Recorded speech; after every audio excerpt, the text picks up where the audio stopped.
लेखक, संशोधक व प्रख्यात व्याख्याते म्हणून प्रसिद्ध. स्वतःच्या गावी त्यांनी जसं बसवेश्वरांनी सांगितलं आहे दासोह, तर त्याचं त्यांनी स्वतःच्या जीवनात अनुकरण केलं आहे. त्यांनी स्वतःच्या स्वकमाईतून स्वतःच्या गावी किनीकुदू येथे बसवसृष्टी निर्माण करण्यासाठी 2 एकर स्वतःची जमीन दिली आहे आणि ते बसवसृष्टीचं तेथे उभारणी करीत आहेत.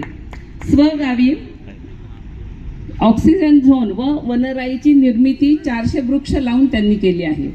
शिक्षक, प्रबोधक, संशोधक, लेखक, वक्ते, प्रशिक्षक व कार्यकर्ते या षटसूत्रीद्वारे समाजसेवा व प्रबोधन कार्यात सक्रिय सहभाग आहे.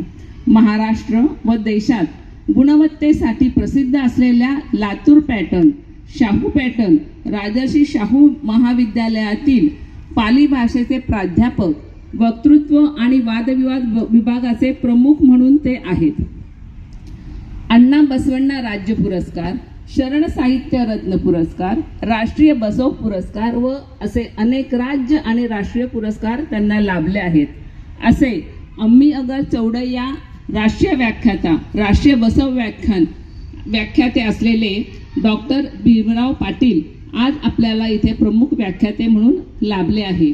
मी त्यांना भाषणासाठी आमंत्रित करते आणि आशा करते की आपणास आठवत असेल काही मागील वर्षात पुण्याहून लातूरला एक एक्सप्रेस पाठवली होती पाणी भरून, तर तशीच आता ही लातूर एक्सप्रेस पुण्याला आलेली आहे महात्मा बसवेश्वरांच्या उपदेशाचे ज्ञानामृत घेऊन.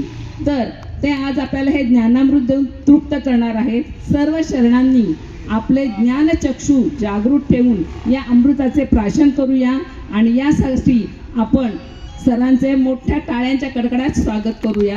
श्री डॉक्टर पाटील सरांचे स्वागत करू.